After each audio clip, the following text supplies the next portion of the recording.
The health-illness continuum, also termed the illness-wellness continuum, is a graphical illustration of the well-being concept.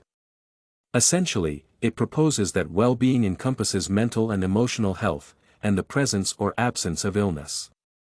The health-illness concept lies on the fundamental basis that relying on the presence or absence of symptoms as an insufficient measure of wellness. As a result, the health-illness continuum can be used to elaborate on how an individual, regardless of the absence of physical illness, may suffer from anxiety, depression, and other conditions. The wellness paradigm advocates that the responsibility of medicine extends beyond bringing an individual to a neutral point.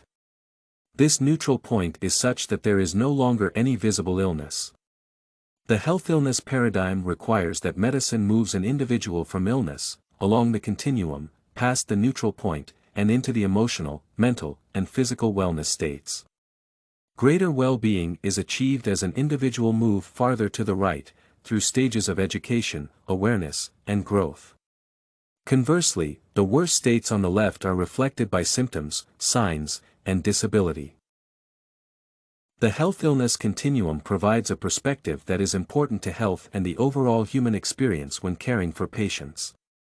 This is primarily because it allows for a more holistic approach to health and recovery by including the consideration for further development past the neutral point.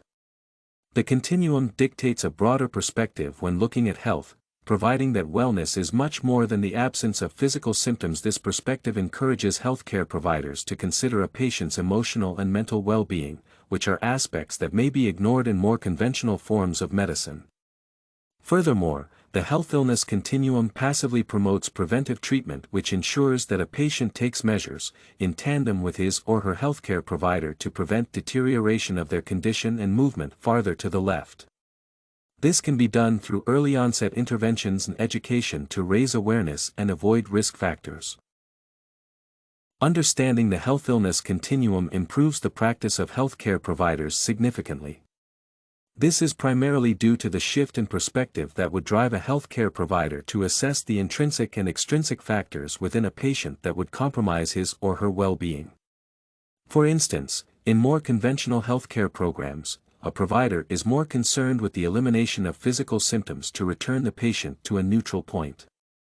However, when prescribing to the health-illness continuum, a healthcare provider will seek to understand any underlying mental, emotional, environmental, spiritual, and societal factors that may be contributing to the patient's stage in the continuum.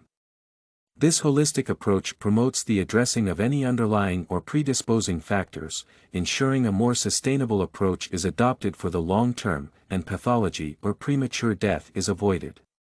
With this outcome delayed, overall societal and individual human flourishing is promoted. As a healthcare provider, I am acutely aware of potential health risk factors in my personal and professional life, as well as disease prevention measures. Furthermore, I often seek to adopt a positive outlook whenever possible, preferring an optimistic approach to challenges and issues in my personal life to reduce the mental and emotional toll on myself. I also exercise regularly, undertaking a cardiovascular routine at least 3 times a week, and a conditioning or stretching routine whenever possible. Conversely, due to the obligations in my personal and professional life, I have irregular sleep patterns, and may not sleep sufficient hours regularly. Furthermore, I could be more active, as the majority of my day is spent on sedentary activities due to my responsibilities. As a result, I would objectively place myself in the growth stage of the health-illness continuum.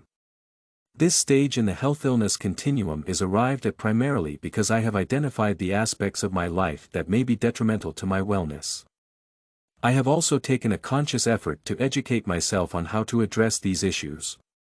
However, I have not yet acquired high-level wellness.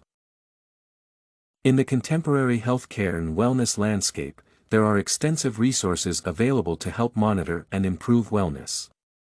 Given the current conditions necessitated by the COVID-19 pandemic, there are a plethora of remote training facilities.